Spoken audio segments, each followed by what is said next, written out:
अच्छा पांडुलिपि कहले कौन बुझ कहलो देखिबा ए जो पांडुलिपि मु पढ़ौथिली पांडुलिपि कहले कौन बुझ मु कहि कि हो के कहि परिबो मैम हो मा मैम पांडुलिपि कहले आमे साधारणतः मूल लेखाटाକୁ बुझेइबा जणे लेखक हुंतु बा जी भी जहाँ किछि लेखंती से जो संपादन पई दियंती सो देबा पूर्व जो से रफ जो करिथांती बा निजे हाथ रे जो लेखि थांती सेटा होची पांडुलिपि मैम आ जदी आमे देखिबा हमर जो प्राचीन कालर जो तालपत्र रे लेखा हो से भुजपत्र रे लेखा हो सेगुडा सब पांडुलिपि रे जीवो ताले पांडुलिपि माने कोन जानिलो पांडुलिपिर विषय विन्यास संपर्क रे मु संक्षिप्त भाବରେ सूचना साधन मु प्रदान कर देइथिली कोन कहिथिली ना से कहिति पांडुलिपिर संपादन बेले विषय विन्यास प्रति ध्यान देबा नित्यंत आवश्यक नकल बा प्रतिलिपिटी जेउ वर्ग बा प्रारूपर होइथिबो तार समस्त लक्षण बा नियमावली बा गठन रूप क्रम अनुसार अछि कि नाही एवं क्रम अनुसार सजाडी देला परे ता संपूर्ण कि असंपूर्ण या सहजरे कोन हबो जानी होई थाए विषय विन्यास कहले गोटे जिनिस को जतेबेले आमे रचना करिबा गोटे संवाद पत्र आमे रचना करिबा गोटे खबर कागज आमे प्रतिदिन रे खबर कागज पढुचंती जे संपादक खबर कागज को बाहर करिवे बा छपेइबे से कोन करिवे से देखिबे प्रथमे खबर कागज को केउ बेसिक रो स्टार्ट करिवे कोठू आरंभ करी कि कोठी शेष करिवे एटा होउची प्रथमे संपादकंगर कर्तव्य पांडुलिपिर कर्तव्य कोन ना जहाँ सब रचना करा गला तार विषय विन्यास को नेकी रचना करा जिवो काव्य हो महाकाव्य हो गीति काव्य हो नाट्य हो तमर प्रबंध हो उपन्यास हो जे कोनोसी जिनिस हो रचना समय रे ता ऊपर तीक्ष्ण दृष्टि पकाइबा नित्यांत आवश्यक विषय विन्यास रे कहिला ए कथा पुनी कोन कहूची से कहिची कोन कहला ना जति संपादन करबाकू थिबा ग्रंथटी पुराण श्रेणी होइथिबो तबे पुराणर पंच लक्षण अनुसारे पाठ संयोजित होइछि कि नाही ताको देखिबाकू पड़िबो बुझाई देले कोन कहले ना जति पुराण शास्त्र अनुसारे गोटे कोन होची पांडुलिपि रचना करा जाउची पुराण रे पांच गोटी लक्षण रहिछि बा वैशिष्ट्य रहिछि सेई पांच गोटी लक्षण को नेई एहा रचना होइछि कि नाही याकू देखिबाकू पड़िबो अच्छा पुराण रे पंचम जो पांचटी वैशिष्ट्य कोन कोन मु कहिथिली कोन कोन कहिथिली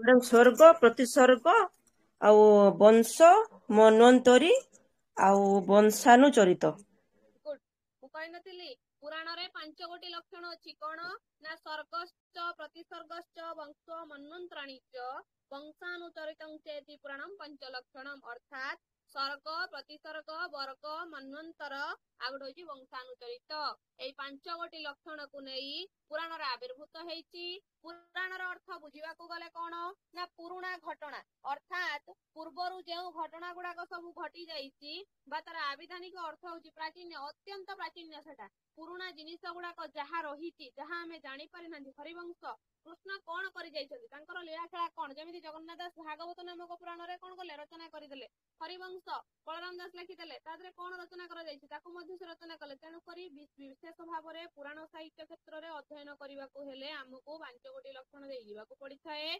जो पांच गोटी लक्षण हैला स्वर्ग प्रतिस्वर्ग आ गोटे कोन कहली वंश मन्वंतरण आउटा होची वंशानुचरित एई पांच गोटी जिनिस को नै पुराण साहित्य आविर्भूत हेछि तापरे पुणी आ गोटे कहितली कोन से कहिति भागवत रे देखो पुराण रे पांच गोटी लक्षण देखा जाउथुवा बेले भागवत नामक पुराण रे 10टी लक्षण संपर्क कहा जाइछि अच्छा से 10टी लक्षण कोन कहितली ना स्वर्गस्तार्थ विसर्गश्च वृत्ति रक्षंत्राणीच वंश वंशानुचरितं संस्था हेतुर प्रायशयः अर्थात स्वर्ग विसर्ग वृत्ति रक्षा अंतराणी वंश वंशानुचरित संस्था हेतु अपाश्रय हेउची पुराणर 10 विध लक्षण कोन कोन आउथरे सुन स्वर्ग विसर्ग वृत्ति रक्षा अंतराणी वंश वंशानुचरित संस्था हेतु आउची अपाश्रय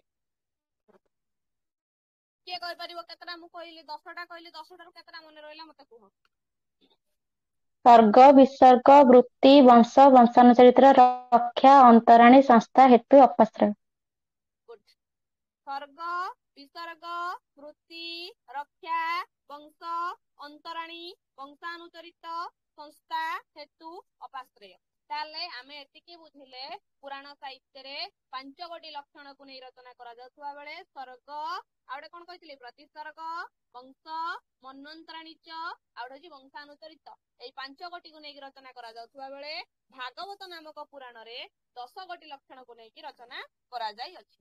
ये गला पुराण संपर्क रे तापर आस्तिला कोन एपिक महाकाव्य महाकाव्य विषय बळी किछि हेतिबो महाकाव्य रे कोन करा जाईछि ना से कहिले एटा होछि गोटे कोन ना एपिक ग्रीक शब्द एपोस रो उद्भूत एपोस रो प्राथमिक अर्थ होछि शब्द किछि शब्द को नेई कि किछि कोन करिया वाक्य गठन करा जीवो बा किछि गोटे महाकाव्य रचना करा जीवो किंतु परे यार अर्थ विस्तार लाभ करी कहानी धर्मी वीरत्व व्यंजक कविता होइछि ए जो महाकाव्यटा किछि अर्थ को नेई किछि कहानी को नेई कोनछि काव्य रे गठन करा जाईछि बा कवितार सौध को निर्माण करा जाई अछि। अरिस्टोटल प्रथमे महाकाव्यर लक्षण निर्देश करिसंती से तांकर पोएटिक्स रे कहिसंती महाकाव्य हेउछि आदि मध्य अंत समन्वित वर्णनात्मक अखंड काव्य आदि थिबो अंत थिबो तारा कोन थिबो मध्य भी थिबो रे आदि मध्य अंत तीन गोटी भेद को नहीं महाकाव्य नामक अखंड काव्य प्रतिष्ठित होइछि। एथिरे कौनसी विशिष्ट नायकर विरचित जीवन कहानी अखंड भावे वर्णित विशिष्ट नायक जेमिति गोटे फिल्म तैयारी करा हेले गोटे सीरियल मां माने आजिका दुनिया रे ओडिया सीरियल देखिया को भारी भलो पांती काहे कि ना गोटे हीरो पछरो दीटा हीरोइन जेमिति तुम माने कॉलेज गले गोटे पुओ पछरो दे देखले सुंदर होला 3टा 4टा 5टा झियो लागि पड़तो ना मोर माने दरकार पुओ ठीक sei बलिया एठी कोन कहला ठीक हीरो जने दरकार सेति पई अखंड काव्य रे प्रथमे जनक नायक भाबरे चूज करा जाए बा नायक भाबरे विवेचित करा जाए एहार कथा वस्तु संपूर्ण ऐक्यबद्ध थाए आउ कोन कहला देखिबा एहार आख्यान भाग केतेबेले सरल पुनी केतेबेले जटिल कहउछन जेतेबेले आमे आरंभ करंती पढ़ाटा आरंभ करंती केतेबेले ताहा सरल देकी जाए तो केतेबेले जटिल देकी गति करे मूल आख्यान सहित बहु उपाख्यानर संयोग एहा विराट काय कहउछन मूल सहित मध्यर जेतेबेले संयोग घटे ताहा विराट काय स्थान को ग्रहण करे एहा पुनी उद्योगुण संपन्न छंदरे रचित एहार विषय वस्तु बहु अलौकिक घटनार समिश्रण रे गठित फलरे एहा पाठक मनरे गभीर कौतूहल सृष्टि करि पारे सर्वोपरि एहा संपूर्ण वस्तुनिष्ठ कवि कौनसी स्थान रे आत्म प्रकाश न करी संपूर्ण निर्लिप्त होई रहिताय बुझाई देले सब पुनी कोन कहले महाकाव्यर कथा वस्तु जातीयता वंचक ऐतिहासिक किंबा पौराणिक तथ्य को उपजीव्य करे खाली जे पुराण शास्त्रटा पौराणिक ऊपर रचना करा जाई परिबो ताहा नुहे महाकाव्य मध्य पुराण शास्त्र को नै कि रचना करा जाई थाए तार मध्य से प्रकार रो शैली अछि से मध्य पुराण साहित्य ऊपर अध्ययन करि परिबो एहार अनुप्रेरणा रे मुख्यतः ऐति शक्ति किंतु एथिरे मानव दानव देवादेवी को समावेश मध्य घटी थाए केवल जे मनुष्यर एठी कोन हबो समागम चलिबो ता नुह मानव रहिबो दानव रहिबो देवादेवी मध्य रहिबे समस्तक मिश्रण रे महाकाव्यर रचना करा जाई थाए बुद्धि पारिलो ना बुद्धि पारिलो मते कुहो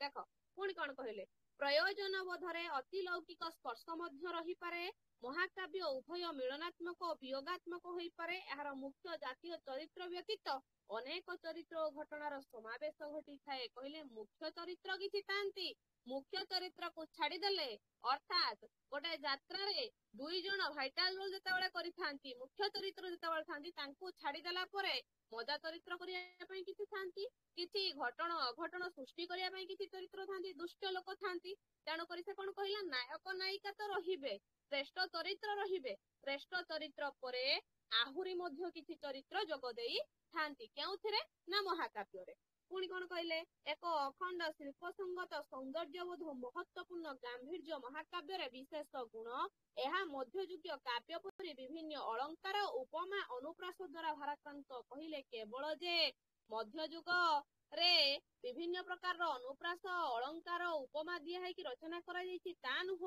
महाकाव्य रे मध्य विभिन्न प्रकार अलंकार उपमा चमक अनुप्रास ए सब को नहीं मध्य महाकाव्य रचना करा जाई थाए पुणी कोन कहले सुनो ପାଶ୍ଚାତ୍ୟ ରୀତି ଅନୁସାରେ ମହାକାବ୍ୟର ସଂଜ୍ଞା ନିର୍ଣ୍ଣୟ କଲେ ସ୍ଥୂଳତଃ କହିବାକୁ ପଡ଼ିବ ମହାକାବ୍ୟ ହେଉଛି ଏକ ଜାତୀୟତା ବ୍ୟଞ୍ଜକ ଆଦି ମଧ୍ୟ ଅନ୍ତ ସମନ୍ୱିତ ସର୍ଗବଦ୍ଧ ବସ୍ତୁନିଷ୍ଠ ଗାମ୍ଭୀର୍ଯ୍ୟପୂର୍ଣ୍ଣ ଅଖଣ୍ଡ ବର୍ଣ୍ଣନାତ୍ମକ କାବ୍ୟ। ବୁଝେଇ ଦେଲେ କହିଲେ ଯଦି ପାଶ୍ଚାତ୍ୟ ଭିତରକୁ ଆମେ ମାନେ ଯିବା, ପାଶ୍ଚାତ୍ୟକୁ ଆମେ ମାନେ ପଶିବା ବା ପାଶ୍ଚାତ୍ୟ ସାହିତ୍ୟ କ୍ଷେତ୍ରରେ ଆମେ ଅନୁଧ୍ୟାନ କରିବା ତାହେଲେ କଣ ହବ ନା ସେ ବୁଝେଇଲେ ମହାକାବ୍ୟ କଣ ବୁଝିବା ମଧ୍ୟ ମଝି ଭାଗ ରହିବ, ଆଦି ଆରମ୍ଭ ରହିବ, ମଝି ରହିବ, ଶେଷ ମଧ୍ୟ ରହିବ, ତିନିଟାର ସମିଶ୍ରଣ ଘଟିବ, ସମନ୍ୱିତ ଆଦି ମଧ୍ୟ ଅନ୍ତ ତିନିଟାର ସମିଶ୍ରିତ ହବ ବା ମିଶ୍ରଣ ଘଟିବ, ସର୍ଗବଦ୍ଧ ବିଭିନ୍ନ ସର୍ଗକୁ ନେଇକି ରଚନା କରାଯିବ, ବସ୍ତୁନିଷ୍ଠ ଗାମ୍ଭୀର୍ଯ୍ୟପୂର୍ଣ୍ଣ ଅତ୍ୟନ୍ତ ଭାବରେ କଣ ହେଇଥିବ ତା ଭିତରେ ବିଭିନ୍ନ ପ୍ରକାରର ଗାମ୍ଭୀର୍ଯ୍ୟ ମାନେ କଣ ବୁଝୁଛ କିଏ କହିପାରିବ? ଗାମ୍ଭୀର୍ଯ୍ୟପୂର୍ଣ୍ଣ କହିଲେ କଣ ବୁଝୁଛ? ଗମ୍ଭୀର କଥା, ଗୂଢ ମ୍ୟାମ୍ ତତ୍ତ୍ୱ ଯୋଉ। ଗଭୀରତା। ଗାମ୍ଭୀର୍ଯ୍ୟପୂର୍ଣ୍ଣ ଦେଖିବ ଯେତେବେଳେ ହିରୋଇନ ଟା ଗୋଟେ ହିରୋ ହିରୋଇନ ଦି ଜଣଙ୍କୁ ଭଲ ପାଉଛନ୍ତି ହେଲା, ଭିଲିଆନ ଗୋଟେ ପଶିଛି, ହିରୋ ନାହିଁ ହିରୋଇନ ଅଛି, ଭିଲିଆନ ଆସିଛି ହିରୋଇନ ପଛରେ ଗୁଡେଇବାକୁ ଅର୍ଥାତ୍ ବଳାତ୍କାର କରିବାକୁ ଆସିଛି, ସେତେବେଳେ ଗୋଟେ ଗାମ୍ଭୀର୍ଯ୍ୟପୂର୍ଣ୍ଣ ସିନ୍ ଆରମ୍ଭ ହେଇଗଲା। ଅର୍ଥାତ୍ କଣ ହେଲା ରେ ଗୋଟେ ଡର ହେଲା, ଗୋଟେ ଭୟର ସିନ୍ ଏଠି ଆମେ ଆରମ୍ଭ ହେଇଯାଇଛି। ସେଠି କଣ କହିଲା ନା ଏଇ ସବୁ ଜିନିଷକୁ ନେଇ ଅଖଣ୍ଡ ବର୍ଣ୍ଣନାତ୍ମକ କାବ୍ୟ ରଚନା କରାଯାଇଥାଏ। ତାହେଲେ ଏତିକି ବୁଝିପାରିଲ ସମସ୍ତେ ନା ବୁଝିପାରିଲ? ଆଜ୍ଞା ଆଜ୍ଞା ମ୍ୟାମ୍।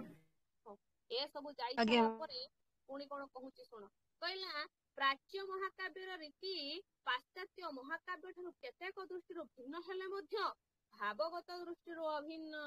କହିଲେ ପାଶ୍ଚାତ୍ୟ ମହାକାବ୍ୟର ରୀତି ପାଶ୍ଚାତ୍ୟ ମହାକାବ୍ୟ ଠାରୁ କେତେକ ଦୃଷ୍ଟିରୁ ଭିନ୍ନ ହେଇଥାଇପାରେ ମଧ୍ୟ ଯଦି ଭାବ ଦୃଷ୍ଟିରୁ ଆମେ ମାନେ ଦେଖିବା ତାହେଲେ ସେଟା କଣ ହବ? ଅଭିନ୍ନ।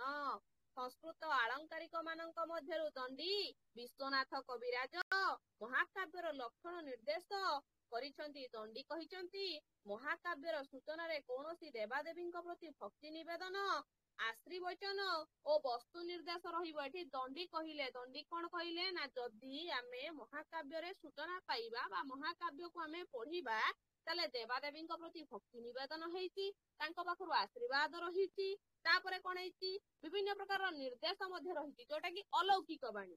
ପୁଣି କଣ କହିଲେ ନା ମହାକାବ୍ୟ କେତୋଟି ସର୍ଗରେ ବିଭକ୍ତ ହେବ ଏବଂ ସର୍ଗର ଶେଷରେ ଛନ୍ଦର ପରିବର୍ତ୍ତନ ଘଟିବ, ସର୍ଗ ଗୁଡିକ ନାତି ଦୀର୍ଘ ହେବ, ପୁରାଣ କିମ୍ବା ଇତିହାସରୁ ଜାତିକୁ ଉଦ୍ବୁଦ୍ଧ କରୁଥିବା ଭଳି ଏକ ବିଶିଷ୍ଟ ଚରିତ୍ର ଓ ଘଟଣାକୁ ଗ୍ରହଣ କରିବାକୁ ପଡିବ। ତାହେଲେ ଏସବୁ ଜିନିଷ ମହାକାବ୍ୟର ବିଷୟବସ୍ତୁକୁ ନେଇକି ଗଠନ କରାଯାଇ ଅଛି। ଇଏ ଗଲା ମହାକାବ୍ୟ ବିଷୟବସ୍ତୁ ଉପରେ ଟିକେ ହିଣ୍ଟ ବା ଟିକେ ଝଟକା। ତାପରେ ଦେଖ ସେ କଣ କହୁଛି, ମଝିକୁ ପଳେଇବା। କହିଲା ମହାକାବ୍ୟକୁ ମୁଖ୍ୟତଃ ଦୁଇ ଭାଗରେ ବିଭକ୍ତ କରାଯାଇଛି। କଣ ନା ସ୍ୱତଃସ୍ଫୂର୍ତ୍ତ ମହାକାବ୍ୟ ଏପିକ୍ ଅଫ୍ ଗ୍ରୋଥ, ସାହିତ୍ୟିକ ମହାକାବ୍ୟ ଏପିକ୍ ଅଫ୍ ଆର୍ଟ। ଅର୍ଥାତ୍ ଗୋଟିଏ ଜାତିର ଇତିହାସରେ ତଥା ସାହିତ୍ୟର ଇତିହାସରେ ଉଭୟ ଶ୍ରେଣୀର ମହାକାବ୍ୟର ଗୁରୁତ୍ୱ ସମାନ। କହିଲେ ଯଦି ମହାକାବ୍ୟକୁ ଦୁଇ ଭାଗରେ ବିଭକ୍ତ କରାଗଲା ତଥାପି ଦି ଜଣଙ୍କର ଗୁରୁତ୍ୱ ସମାନ, କେବେ ଅଲଗା ଅଲଗା ହେଇଯିବନି। ତ ଦି ଜଣଙ୍କର ଗୁରୁତ୍ୱ ସବୁବେଳେ ସମାନ ରହିବ। କଳାତ୍ମକ ଦୃଷ୍ଟିକୋଣରୁ ଏ ଉଭୟ ଆଉ ଯୋଉଟେ ଛାଡି ଦେଇଗଲି, ଅସାଧାରଣ ଯୁଗସ୍ରଷ୍ଟା କବିମାନେ ହିଁ ଉଭୟ ଧାରାର ମଧ୍ୟ ଭାବ ଓ ପ୍ରେରଣା ଦୃଷ୍ଟିରୁ ଉଭୟ ରୀତିରେ ଦେଖ ଅସାଧାରଣ ଯୁଗସ୍ରଷ୍ଟା କବିମାନେ ହିଁ ଉଭୟ ଧାରାର ମହାକାବ୍ୟ ରଚନା କରିଯାଇଛନ୍ତି। କଳାତ୍ମକ ଦୃଷ୍ଟିକୋଣରୁ ଏ ଉଭୟ ମହାକାବ୍ୟ ଭିତରେ ପାର୍ଥକ୍ୟ ଥିଲେ ମଧ୍ୟ ଭାବ ଓ ପ୍ରେରଣା ଦୃଷ୍ଟିରୁ ଉଭୟ ରୀତିରେ କୌଣସି ବିରୋଧ ନାହିଁ। କଣ ସେଠି ବୁଝେଇଲେ ଶୁଣ, କହିଲେ କଳାତ୍ମକ ଦୃଷ୍ଟିକୋଣରୁ ଯଦି ଆମେ ଚରିତ୍ର କଳା କୌଶଳକୁ ନବା, ଏ ଦୃଷ୍ଟିକୋଣରୁ ମହାକାବ୍ୟ ଭିତରେ ପାର୍ଥକ୍ୟ ଦେଖିବାକୁ ପାଇବା। କିନ୍ତୁ ଯଦି ଭାବ ଆଉ ପ୍ରେରଣା ଏ ଦିଟାର ମିଶ୍ରଣ ଘଟିବ ତାହେଲେ ଉଭୟ ରୀତିରେ କୌଣସି ପ୍ରକାରର ପରିବର୍ତ୍ତନ ନାହିଁ କି ଭେଦଭାବ ଦେଖିବାକୁ ପାଇବା ନାହିଁ। ସ୍ୱତଃସ୍ଫୂର୍ତ୍ତ ମହାକାବ୍ୟ ରଚନା କଲା ବେଳେ କବି ସଚେତନ ଭାବରେ କୌଣସି କାବ୍ୟାଦର୍ଶ ଗ୍ରହଣ କରେ ନାହିଁ। ଏହା ଏକା ମହାନ ଜାତୀୟ କଥାବସ୍ତୁର ରୂପାୟନ କଲା ବେଳେ ଏଥିରେ ଗୋଟିଏ ଜାତିର ଚାରିତ୍ରିକ, ସାମାଜିକ ଅର୍ଥନୈତିକ ଓ ରାଜନୈତିକ ଚିତ୍ରର ବିସ୍ତୃତ ବର୍ଣ୍ଣନା ପ୍ରଦାନ କରାଯାଇଥାଏ। ସେ ବୁଝାଇଲେ ଏଠି କହିଲେ ଯେତେବେଳେ ସ୍ୱତଃସ୍ଫୂର୍ତ୍ତ ମହାକାବ୍ୟ ରଚନା କରାଯାଏ ସେତେବେଳେ କବି ସଚେତନ ଭାବରେ କୌଣସି କାବ୍ୟାଦର୍ଶକୁ ଯେ ଗ୍ରହଣ କରିକି କିଛି ଗୋଟେ ମହାକାବ୍ୟ ରଚନା କରିଦବ ତା ନୁହେଁ। ସେ କାହା ଉପରେ ରଚନା ଦବ ନା କାହା ଉପରେ ନିର୍ଦ୍ଦେଶ କରିବ, ଆକ୍ଷେପ କରିବ। ଗୋଟେ ହଉଛି ଚାରିତ୍ରିକ, ସାମାଜିକ, ଅର୍ଥନୈତିକ ଓ ରାଜନୈତିକ ଚିତ୍ରର କଣ ମଣ୍ଡଳକୁ ନେଇକି ସେ ଗୋଟେ ପରିଧି ତିଆରି କରିବ। ପୁଣି କଣ କହିଲେ ଫଳରେ ଏହା ବିରାଟ ଆକାର ଧାରଣ କରିଥାଏ। ମୁଁ କହିବି ଗୋଟେ ଛୋଟିଆ ଏକ୍ସାମ୍ପଲ ଦେବି। ଫକୀରମୋହନ ସେନାପତି ଲେଖିଲେ ରେବତୀ ଗଳ୍ପ। ରେବତୀ ଗଳ୍ପଟା ଛୋଟିଆଟିଏ। କାହିଁକି ଛୋଟିଆଟିଏ ନା ସେ ସେଠି ରଚନା କରିଛନ୍ତି। କଣ ରଚନା କରିଛନ୍ତି ନା ରେବତୀର ଏଇଭଳି ପରିସ୍ଥିତି ହେଇଛି, ବାପା ତାର ଏଇଭଳି ବିବାହ ଠିକ କରିଛନ୍ତି, ପୁଣି ବାପାଙ୍କୁ ହୋଇଯାଇଛି, ବାପା ମୃତ୍ୟୁବରଣ କରିଛନ୍ତି, ମା ମଧ୍ୟ ଜ୍ୱରରେ ପଡି ପଡି ମୃତ୍ୟୁବରଣ ହେଇଛି। ଯାହା ସହିତ ବିବାହ ଠିକ କରି ଯାଇଥିଲେ ବାପା, ଯାହା ହାତରେ ରେବତୀକୁ ଟେକି ଦେଇ ଯାଇଥିଲେ ମାଷ୍ଟର, ତା ନାଁ କଣ କହିପାରିବ ନା? ତା ମାଷ୍ଟର ନାଁ କଣ?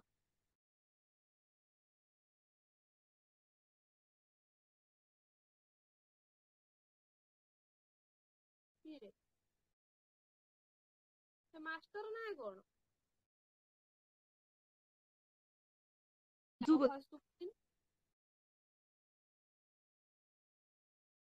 ମାଷ୍ଟର ନାଁ କଣ କୁହନି ଦେଖିବା? ରେବତୀ ଗଳ୍ପର ବାସୁ ବୋଧେ। ବାସୁ, ଏତିକି ମନେ ନାହିଁ ନା? ବାସୁ ମାଷ୍ଟର ମଧ୍ୟ ମରିଛି। ଶେଷରେ କଣ ହେଇଛି, ଏଟା ଗୋଟେ ସାମାଜିକ ନିର୍ଦ୍ଦେଶକୁ ନେଇକି ରଚନା କରାଯାଇଛି, ଯୋଉଟା କି ଛୋଟିଆ ସ୍ଥାନର ଅଧିକାରୀ ପାଲଟିଛି। କିନ୍ତୁ ମହାକାବ୍ୟ କ୍ଷେତ୍ରରେ ସେ ବୁଝେଇ ଦେଲେ ଚାରି ଜାତିର ଚାରିତ୍ରିକ, ସାମାଜିକ, ଅର୍ଥନୈତିକ, ରାଜନୈତିକ ଚିତ୍ରକୁ ନେଇ ତମର କଣ କରାଯିବ, ମହାକାବ୍ୟର ରଚନା କରାଯିବ। ପୁଣି କଣ କହିଲେ ନା ଏସବୁ ଯାଇସାରିବା ପରେ ଏହାର ବର୍ଣ୍ଣନା ଓ ବିଷୟ ଚିତ୍ରରେ ସମ୍ପୂର୍ଣ୍ଣ ସ୍ୱାଭାବିକତା ଲକ୍ଷ୍ୟ କରି ହୁଏ। କବିତାର ଅପରିମିତ ଜ୍ଞାନ ପ୍ରଦର୍ଶନ କରିଥିବାରୁ ଏହା ସମସ୍ତ ଅଂଶରେ ସୌଷ୍ଠବ ସମ୍ପାଦିତ ହୋଇପାରେ ନାହିଁ। ଯେହେତୁ କବି ତାର ଜ୍ଞାନଟାକୁ ଅତ୍ୟନ୍ତ ଭାବରେ ବଖାଣିଥାଏ ବା ଲେଖିଥାଏ, ସେଇଥିପାଇଁ ସେଟା କେତେବେଳେ ସକ୍ସେସଫୁଲ ହୁଏ ତ କେତେବେଳେ ହୁଏ ନାହିଁ। କିନ୍ତୁ ତାର ଅବିନ୍ୟସ୍ତ ରୂପ ଭିତରେ ଏକ ଅପୂର୍ବ ଧ୍ୱନି ମାଧୁରୀ ଫୁଟି ଉଠେ।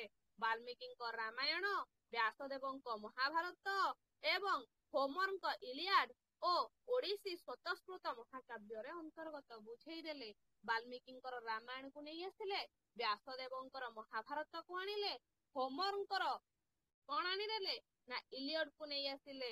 ଏସବୁ ଅନ୍ତର୍ଗତ କରିସାରିବା ପରେ ପୁଣି ବୁଝଉଛନ୍ତି ବିଭିନ୍ନ ଭାରତୀୟ ଭାଷାରେ ରଚିତ ରାମାୟଣ ଓ ମହାଭାରତ ମଧ୍ୟ ଏହି ଶ୍ରେଣୀର। ଦେଖ, ସାମାଜିକ, ରାଜନୈତିକ, ଚାରିତ୍ରିକ, ଅର୍ଥନୈତିକ ସବୁ କ୍ଷେତ୍ରକୁ ନେଇକି ରାମାୟଣ ମହାଭାରତ ରଚନା କରାଯାଇଛି।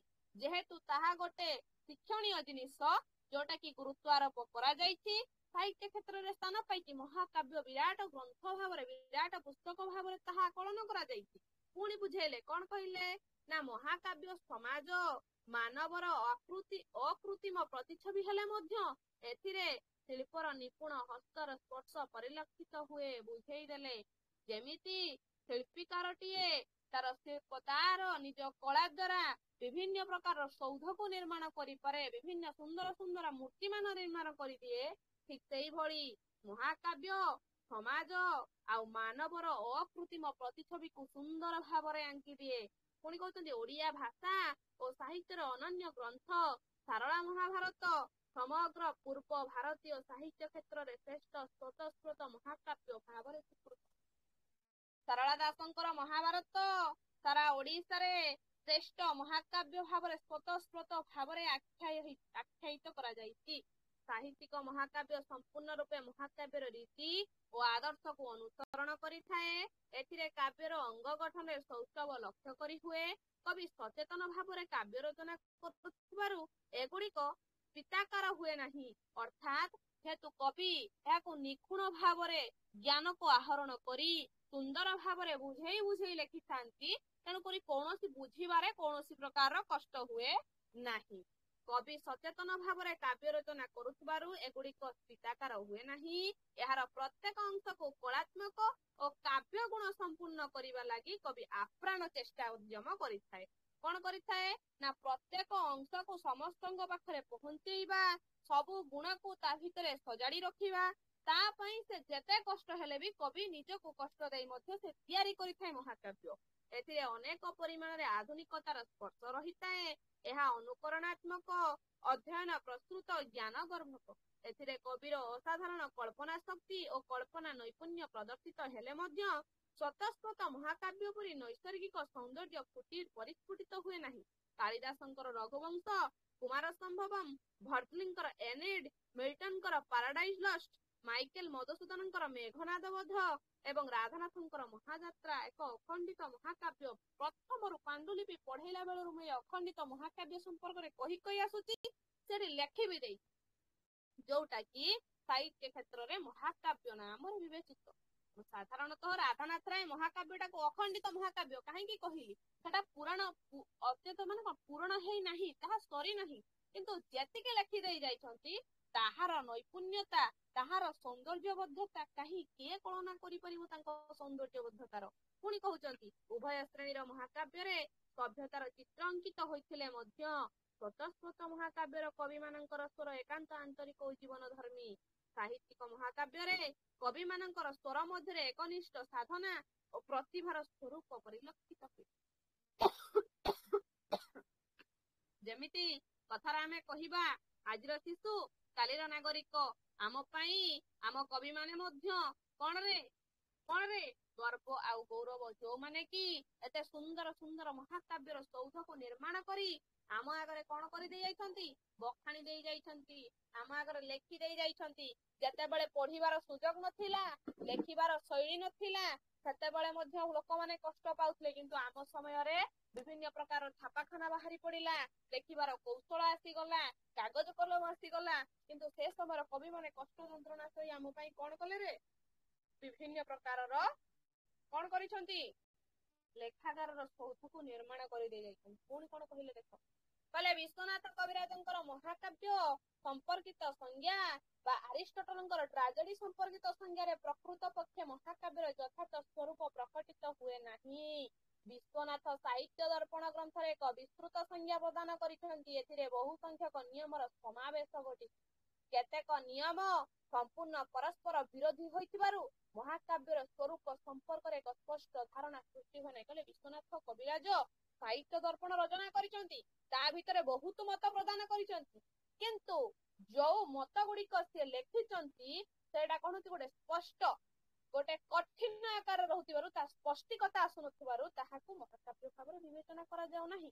ଦ୍ୱିତୀୟତଃ ପ୍ରାୟୋଗିକ କ୍ଷେତ୍ରରେ ଆମର ପ୍ରସିଦ୍ଧ ମହାକାବ୍ୟ ଗୁଡିକ ଏ ନିୟମରୁ ବହିର୍ଭୂତ ବୁଝେଇ ଦେଲେ। ଯଦି ଆମେ ପ୍ରୟୋଗ କ୍ଷେତ୍ରରେ ପଶିବା ବା କିଛି ଜାଣିବା ପାଇଁ ଯିବା, ତାହେଲେ ଏଗୁଡାକ କଣ ହବ, ଟିକେ ନିୟମ ବାହାରେ ହେଇଯିବ। କଣ କହିଲେ ଦେଖ, ଶୃଙ୍ଗାନ ବିରସାନ୍ତନଂ ଏକ ଅଙ୍ଗିରସ ଇତ୍ୟତେ। କହିବା ଭିତରେ ସାହିତ୍ୟ ଦର୍ପଣକାର ବିଶ୍ୱନାଥ ସମସ୍ତ ପ୍ରଧାନ ରସର ସୂଚନା ଦେଇଛନ୍ତି। ବିଶ୍ୱନାଥ କବିରାଜ ରସର ସୂଚନା ଦେଇଛନ୍ତି। ଏ ତିନୋଟି ରସକୁ ଛାଡି ଦେଇ ଅନ୍ୟ କେଉଁ ରସକୁ ଅଙ୍ଗିରସ ଭାବରେ ଗ୍ରହଣ କରିହେବ କି? ଶୃଙ୍ଗାର, ହାସ୍ୟ, ବୀର, ଏ ତିନି ରସକୁ ଛାଡିଦେଲେ ଆଉ କେଉଁ ରସକୁ ନେଇ ଅଙ୍ଗୀକାରଭୁକ୍ତ କରିବ, କେଉଁ ରସକୁ ନେଇ ନିଜର କଣ କାବ୍ୟର ସୌଧକୁ ତିଆରି କରିବ? ଏ ତିନୋଟି ସାହିତ୍ୟ ଦର୍ପଣ ଅନୁଯାୟୀ ମହାକାବ୍ୟର ସର୍ଗ ସଂଖ୍ୟା ଅଷ୍ଟାଧିକ ବୋଲି ନିର୍ଦ୍ଦେଶ ଥିଲେ ମଧ୍ୟ ପ୍ରସିଦ୍ଧ ମହାକାବ୍ୟ ରାମାୟଣ 7ଟି ସର୍ଗ ବା କାଣ୍ଡରେ ସୀମିତ। ପୁଣି ମହାଭାରତ, ଇଲିଆଡ ଆଦି ମହାକାବ୍ୟ ମାନେ ନାତି ଦୀର୍ଘ ବା ନାତି ହ୍ରସ୍ୱ ନୁହଁ, ତେବେ ଏ ସମସ୍ତ ଏକ ନିର୍ଦ୍ଦିଷ୍ଟ ଆୟତନ ବିଶିଷ୍ଟ। କହୁଛନ୍ତି ଶୃଙ୍ଗାର। ଶୃଙ୍ଗାର ମାନେ କଣ ବୁଝୁଛ କହିଲ? ଶୃଙ୍ଗାର ମାନେ କଣ? ଆଭୂଷଣ। ଶୃଙ୍ଗାର ମାନେ ତମ କର୍ଣ୍ଣମୂଳି ପିତା କରିଦେବେ ପୁରା, ଜାଣିଛ ନା? ଶୃଙ୍ଗାର ମାନେ ସାହିତ୍ୟ ପଢୁଥିବେ, ଶୃଙ୍ଗାର ମାନେ ଆଭୂଷଣ। ଆଭୂଷଣ। ଅଳଙ୍କାର ମାନେ କଣ? ତମାନଙ୍କୁ ଫାର୍ଷ୍ଟ ସେମିଷ୍ଟରରୁ କହିଛି ନା, ନବଧା ରସ ତରଙ୍ଗ, 9 ପ୍ରକାର ରସ ଅଛି। ତମାନେ ମତେ କେତେ କହିଥିଲ? 10। 10 ପରେ ଆସିଲା 11, କିନ୍ତୁ ପ୍ରକୃତରେ ରସ ହଉଛି 9 ପ୍ରକାରର। ରସ ମଧ୍ୟରେ ପ୍ରଥମ ରସ ହଉଛି ଶୃଙ୍ଗାର। ଶୃଙ୍ଗାର ମାନେ କଣ? ଶୃଙ୍ଗାର ମାନେ କଣ?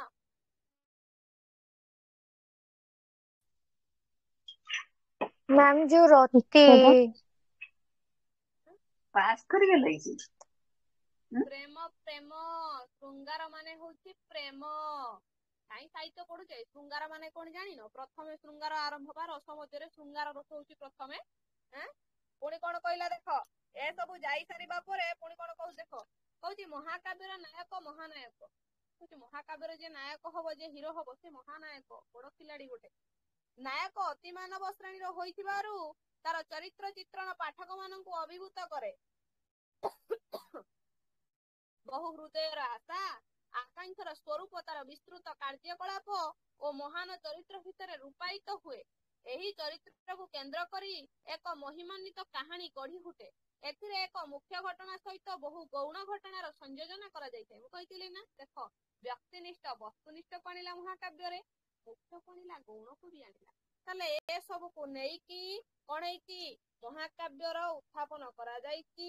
ପୁଣି କହୁଛି କୌଣସି ଲଘୁ ବିଷୟବସ୍ତୁକୁ ଉପଜୀବ୍ୟ କରି ପରିହାସମୂଳକ କାବ୍ୟ ରଚନା କରାଗଲେ ତାହାକୁ ବିଦ୍ରୂପାତ୍ମକ ମହାକାବ୍ୟ ବା ମୋକ୍ ଏପିକ୍ କୁହାଯାଏ। ବିଦ୍ରୂପାତ୍ମକ କହିଲେ ଜଣକୁ ଥଟ୍ଟା କରିବା, ଜଣକୁ ପରିହାସ କରିବା। ପୁଣି ଗଲେ ଏଥିରେ ବ୍ୟକ୍ତି ବିଶେଷ, ଗୋଷ୍ଠୀ ବା ସମାଜ ଚିତ୍ର ସଂଶୋଧନ ଲାଗି ବ୍ୟଙ୍ଗ ବିଦ୍ରୂପ କରାଯାଇଥାଏ। The great Odisha political circus ଯୋଉ ଓଟିଭିରେ ଦଉଛି, ମୁଖ୍ୟମନ୍ତ୍ରୀଙ୍କର ଭାଷାକୁ ନେଇକି ବିଭିନ୍ନ ପ୍ରକାରର କଣ ହଉଛି? ପ୍ରହସନ କରାଯାଉଛି, ଥଟ୍ଟା ମଜା କରାଯାଉଛି। ରାଜନୀତି କ୍ଷେତ୍ରରେ କଣ ଘଟିଲା, ଗୋଟେ ବ୍ୟଙ୍ଗ ବିଦ୍ରୂପ ସୃଷ୍ଟି କରାଯାଉଛି। ଏଠି ସେଇ କଥା କହିଲେ। ଲଘୁ ଘଟଣାଟିଏ ମହାକାବ୍ୟରେ ଗୁରୁ ଗମ୍ଭୀର ଶୈଳୀ ଓ ନିୟମ ଅନୁସାରେ ଲିଖିତ ହୋଇଥିବାରୁ ଏହା ଏକ ପ୍ରକାର ନକଲି ମହାକାବ୍ୟ। ପୋପଙ୍କର ରେପ୍ ଅଫ୍ ଦ ଲକ୍ ବା ଭକ୍ତ କବି ମଧୁସୂଦନଙ୍କର ଭଣ୍ଡ ରସାୟନ କାବ୍ୟ ଏହି ଶ୍ରେଣୀର ଅନ୍ତର୍ଗତ। ତାହେଲେ ବୁଝାଇ ଦେଲେ, ସେ ମହାକାବ୍ୟ କହିଲେ କଣ ବୁଝ, ସେ ତାକୁ ସୁନ୍ଦର ଭାବରେ ବୁଝେଇ ଦେଲେ। ତାପରେ ଆସିଲା ଗାଥା କବିତା। ଗାଥା କବିତା ବାଲାଡ ହେଲା, ବାଲାଡ। ଗାଥା କବିତା ଟିକେ କଣ ଦେଖିବା। କହୁଛନ୍ତି ପ୍ରାଚୀନ କାଳରେ ନୃତ୍ୟ ଗୀତ ମାଧ୍ୟମରେ ଯେଉଁ କବିତାକୁ ଗାନ କରାଯାଉଥିଲା ତାହାକୁ ବାଲାଡ କୁହାଯାଉଥିଲା। ଏହା ଫରାସୀ ବାଲାଡ ନୃତ୍ୟ ଶବ୍ଦରୁ ଉଦ୍ଭୂତ। ତାହେଲେ କଣ ଆମେ ଜାଣିଲେ?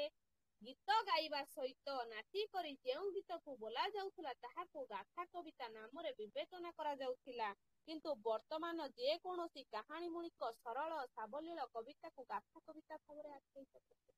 ତାହେଲେ ଯେଉଁ ଗୁଡିକ ଆଜିକା ଦୁନିଆରେ ସରଳ ଆଉ ସାବଲୀଳ ଅଛି, ଯାହାକୁ ଆମେ ବୁଝି ପାରୁଛନ୍ତି, ତାଙ୍କୁ ଗାଥା କବିତା କହୁଛନ୍ତି।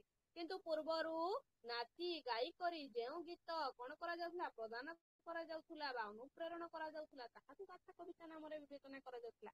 ତାହେଲେ ମୁଁ କହିଥିଲି ଇତିହାସ ଅତୀତରେ ଘଟିଥିବା ଘଟଣାବଳୀକୁ ଆମ ଆଗରେ ପରିପ୍ରକାଶ କରେ। ସାହିତ୍ୟ ଏମିତି ଏକ ଜିନିଷ, ଅତୀତ ବର୍ତ୍ତମାନ ଭବିଷ୍ୟତ ସମସ୍ତ ଜିନିଷକୁ ନିଜ ଭିତରେ କଣ କରେ? ଅଙ୍ଗୀଭୂତ କରେ, ନିଜ ଭିତରେ ସାଇତି ରଖେ, ଯାହାକି ଆମକୁ ପ୍ରେରଣା ଦିଏ।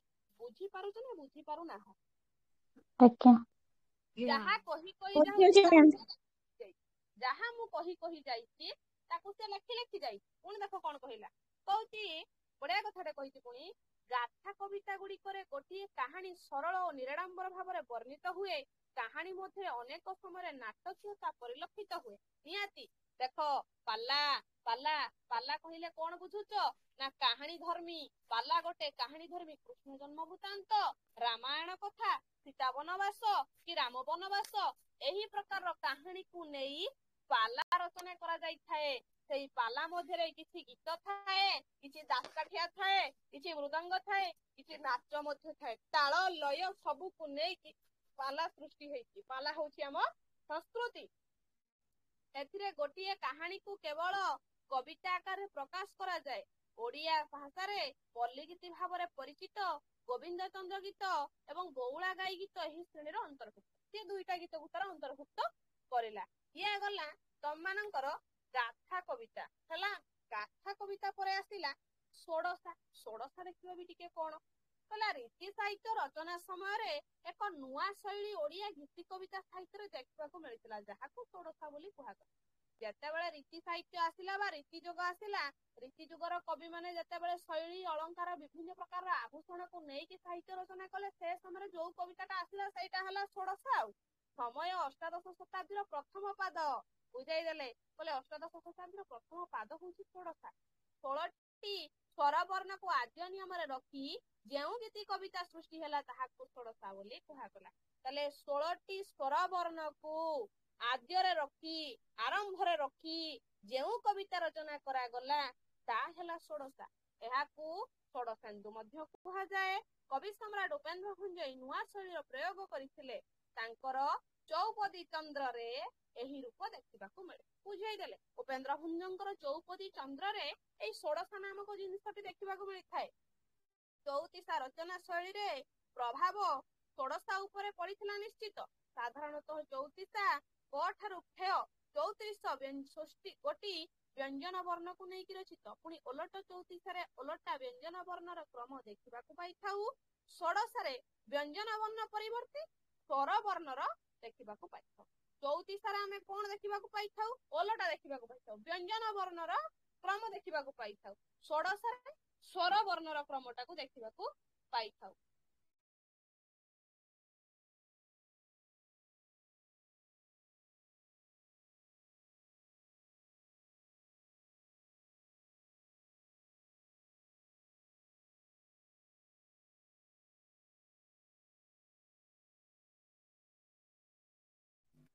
ପୁଣି କହିଲେ 16 ଗୋଟି ସ୍ୱରବର୍ଣ୍ଣକୁ ପଦ୍ୟର ଆଗରେ ରଖି କବିତା ରଚନା କରାଯାଇଥାଏ। ଯେମିତି ଚଉତିଶା କହିଲି, ଆମର କବି ସୂର୍ଯ୍ୟ ବଳଦେବ ରଥ କଣ ଲେଖିଲେ?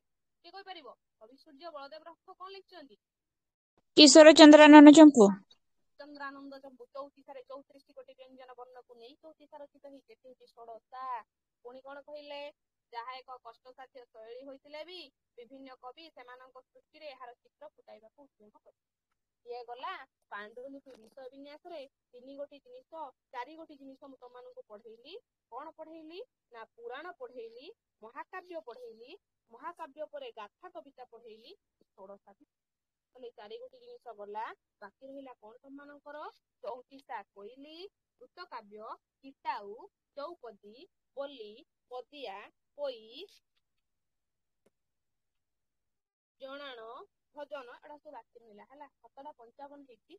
ମୁଁ କ୍ଲାସ୍ ଏବେ ଏଣ୍ଡ କରୁଛି। ବୁଝିହେଲା? ମୁଁ ଯଦି ଜୟ ଶ୍ରୀ ଜଗନ୍ନାଥ 8:15ରେ ଆଉ ଗୋଟେ କ୍ଲାସ୍ ନେବି। ବୁଝିହେଲା? ରହିଲି।